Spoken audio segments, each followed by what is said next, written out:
بسم اللہ الرحمن الرحیم۔ السلام علیکم ناظرین، میں ہوں آپ کا میزبان محمد لقمان اور آپ دیکھ رہے ہیں LTV پاکستان۔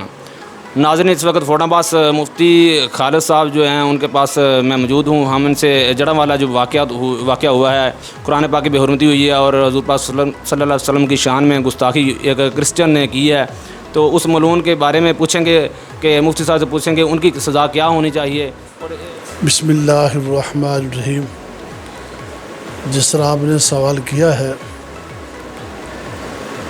دراصل بات یہ ہے پاکستان میں بار بار یہ ایسے واقعات ہوتے رہتے ہیں، اور بالخصوص فیصل آباد میں جس طرح آپ سوال کر رہے ہیں، تیسرا چوتھا یہ واقعات ہے۔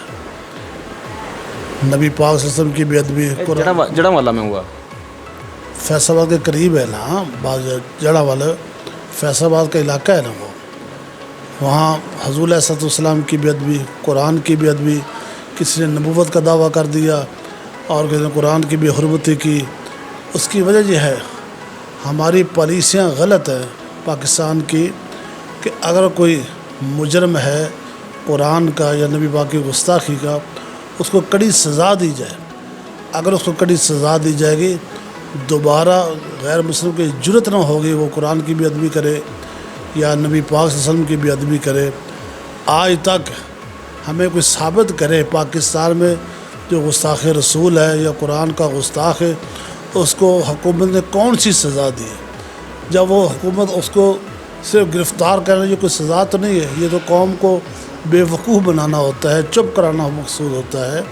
گرفتار کر کے اس کو پوری سزا دی جائے تو پھر دیکھیں کیسا ایسا کبھی واقع ہوگا ہی نہیں۔ لیکن حضور کے گستاخ تقریباً جس طرح اخبارات میں پڑھا ہے 1400 گرفتار ہیں حضور کے گستاخ، آج تک کسی کو سزا موت نہیں دی گئی۔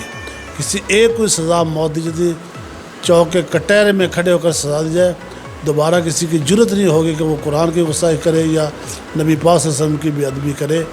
تو اس لیے یہ حکومت کی ایک پالیسی ہے اور غلط پالیسی ہے کہ انہوں نے نبی پاک صلی اللہ علیہ وسلم کی بارگاہ میں جواب نہیں دینا کہ دیکھیں، پھر اگر حکومت اس کو سزا نہیں دے گی، پھر حال اس کا وہی ہوگا جو ممتاز قادری نے اس گستاخ کو سزا دی، سلمان تاثیر، اس کو جو سزا دی، پھر قوم اس لیے مجبور ہو کر، ممتاز قادری مجبور ہو کر اس گستاخ کو فی النار کیا۔ اگر حکومت پوری نظر رکھے، پوری سزا دے، دوبارہ عامی لوگ کیا، کوئی بڑے سے بڑا افسر بھی ایسی جرت نہیں کرے گا کہ نبی پاک صلی اللہ علیہ وسلم کی گستاخی کرے یا قرآن کی گستاخی کرے۔ یہ حکومت کی نااہلی ہے۔ اچھا مفتی صاحب، یہ تو بات آپ نے ٹھیک کی کہ حکومت کی نااہلی ہے، حکومت کو سزا دینی چاہیے۔ اگر حکومت سزا نہیں دیتی تو پھر ہمیں کیا کرنا چاہیے؟ ایز اے مسلمان ہم تو یہ برداشت نہیں کر سکتے، ہم کیا کریں؟ دیکھیں، اگر حکومت نبی پاک کے گستاخ کو یا قرآن کے گستاخ کو سزا نہیں دیتی تو پھر صحابہ کرام کے تقریباً بے شمار حدیثیں موجود ہیں، پھر صحابہ خود ہی نبی کے گستاخ کو فی النار کرتے رہے۔ اگر نبی پاک کے گستاخ کو فی النار کر دیا جائے تو اس پر کوئی قانون لاگو نہیں ہو سکا کہ نبی پاک صلی اللہ علیہ وسلم ایک آدمی نے کسی کا سر کاٹ کر آیا، ہم نے یہ کیا کیا کہ یا رسول اللہ اس آدمی نے گستاخی کی ہے، آگے نبی پاک نے یہ کہ نو تو پہلے میری بارگاہ میں آتے، میں اس کی سنتا، یہ کرتا نہیں، حضور نے اس کو شاباش دی ہے۔ تو جو نبی پاک صلی اللہ علیہ وسلم کے گستاخ کو سزا دے گا، حضور علیہ وسلم کو شاباشی دیں گے، اس کو اپنا دیدار بھی عطا کریں گے۔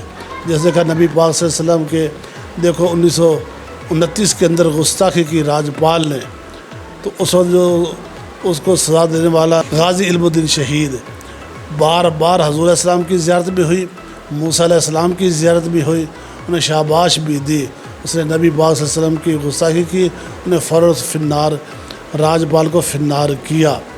اس لیے بعد میں وہ کہتے ہیں اب دوبارہ ہم پھر نبی پاک کی گستاخی کریں گے، تو اس آدمی نے بڑا خوبصورت جملہ کہا، اس نے کہا کہ وہ غازی ہمارا تلوار وہ باہر رکھ کر گیا ہے، دوبارہ بھی ہم تلوار چلا کر دکھائیں گے اگر تم نے نبی پاک صلی اللہ علیہ وسلم کی گستاخی کی۔ یہ مسلمان سے یہ کبھی برداشت نہیں ہوگی۔ اس لیے امام مالک رحمۃ اللہ کا فتویٰ، امام مالک سے بڑا کائنات میں مفتی کون ہو سکتا ہے جس کے بارے میں حضور کا ایک ارشاد بھی ہے، مدینہ کا ایک ایسا مفتی ہوگا جس کا پوری کائنات میں کوئی مفتی نہیں ہوگا۔ علماء دیوبند ہیں، بریلوی ہیں، وہابی ہیں، شیعہ، سب اس سے مراد امام مالک رحمۃ اللہ فرماتے ہیں۔ آپ فرمایا کرتے آپ کا فتویٰ یہ تھا، اگر نبی پاک کی گستاخی ہوتی رہے ہمیں کوئی حق نہیں دنیا میں رہنے کا، ہم سب کے سب مر جائیں اگر نبی پاک کی کائنات کے اندر گستاخی ہوتی رہے تو اس سے پہلے ہم دنیا سے چلے جائیں، تو ہمارے ہوتے کوئی نبی پاک کی گستاخی کر ہی نہیں سکتا، آپ نے فرمایا۔ مفتی صاحب کچھ جو لوگ تھے وہاں پر انہوں نے ان کے جو چرچ ہے اس کو جلا ڈالا۔ اب جو گستاخی تھی حضور صلی اللہ علیہ وسلم کی اس کے بارے میں تو کوئی بات نہیں کر رہا، انٹرنیشنل میڈیا بھی نہیں بات کر رہا، کوئی بھی نہیں بات کر رہا، لیکن وہ جو چرچ جلایا گیا تھا اس کے بارے میں وہ پوری دنیا میں جو ہے ایک دھوم مچ گئی ہے، وہ لوگ اس کی مذمت کر رہے ہیں۔ آپ دیکھ سکتے ہیں کہ انسانیت کے نام پر پاکستان میں بہت سارے لوگ چھوڑے گئے۔ ابھی نندر کو چھوڑا گیا، آسیہ مولونہ جس نے اتنی بڑی گستاخی کی اس کو بھی انسانیت کے نام پر چھوڑ دیا گیا۔ لیکن کیا ہم انسانیت کے نام پر لوگوں کو پیغام دیتے رہیں گے؟ کیا جواب نہیں ہم دے سکتے؟ گستاخی کی کسی کو جواب نہیں دے سکتے کہ ہم جواب دیں گے آپ کو، آپ نے کیوں ایسا کیا؟ کیا یہ نہیں کہہ سکتے ہم؟ جی بات آپ کی بالکل ٹھیک ہے۔ دیکھیں چر کے نام پر تو پورے دنیا میں کہ یہ انہوں نے جلایا، غلط کیا، یہ کیا، اس پر تو پوری شہرت کر رہے ہیں۔ اگلی بات کیوں نہیں کرتے؟ حکومت کیوں نہیں کسی ساتھ اٹھاتی کہ انہوں نے نبی پاک کی گستاخی کی ہے؟ گستاخی کی وجہ سے چرچ جلایا گیا ہے، جبکہ یہ ملک کلمے کی بنیاد پر بنا۔ پھر یہاں پر جو ہے چرچ کی اتنی ان کو تکلیف ہے، لیکن حضور پاک صلی اللہ علیہ وسلم کی شان میں جو گستاخی ہوئی اس کی بات کوئی بھی نہیں کر رہا۔ دیکھیں جب چرچ جلانے پر ان کو بڑی تکلیف ہوئی ہے، جب حضور علیہ السلام کی یا قرآن کے بیعت کہتا ہے کہ مسلمانوں کو تکلیف نہ ہوگی، ان کی دل کے تکلیف نہ ہوگی، تو جب ان کے چرچ جلانے میں ان کو اتنی تکلیف ہے غیر مسلموں کو، تو مسلمانوں سے بڑھ کر اپنے نبی پاک سے محبت بھی ہے، پیار بھی ہے، قرآن سے بھی محبت ہے، پیار بھی ہے۔ تو جب قرآن کی بیعت بھی کی، نبی پاک صلی اللہ علیہ وسلم کی بھی کی، تو انسان کا دل بھی اسی طرح جلتا ہے حضور کی محبت کے اندر۔ تو لہٰذا حکومت کو چاہیے پہلے اس بات کو اٹھائے کہ نبی پاک کے جو گستاخ ہیں پہلے ان کو سزا دی جائے، سزا دینے کے بعد پھر دوسری بات کرے کہ چرچ جلایا کس نے، کیوں جلایا، ہم خود جو سزا دینے والے۔ جب حکومت سزا دے ہی نہیں رہی پھر اس کا رد عمل یہی ہوگا۔ مفتی صاحب اینڈ پہ نا آپ چھوٹا سا ایک پیغام دیتے ہیں، حکومت کو ایک چھوٹا سا پیغام دے دیں، اور ایک اس وقت جو مسلمان ہیں ظاہر سی بات ہے ان کے دل جلے ہیں تو ان کو چھوٹا سا پیغام دے دیں، وہ کیا کریں؟ دیکھیں مسلمانوں کے ہے کہ صبر کریں، پہلے حکومت پر نظر رکھیں۔ ہاں حکومت سے ہمارا یہی اپیل ہے، حکومت سے وہ فیصلہ کر کے کڑی سزا دے جو نبی پاک کی گستاخی کرنے والے یا قرآن کی گستاخی کرنے والے۔ اگر وہ کڑی سزا نہ دے پھر صبر کا پیمانہ مسلمانوں کا لبریز ہو جائے گا، پھر آپ اشارہ سمجھ جائے گا لبریز ہونے کا آگے مطلب کیا نکلتا ہے۔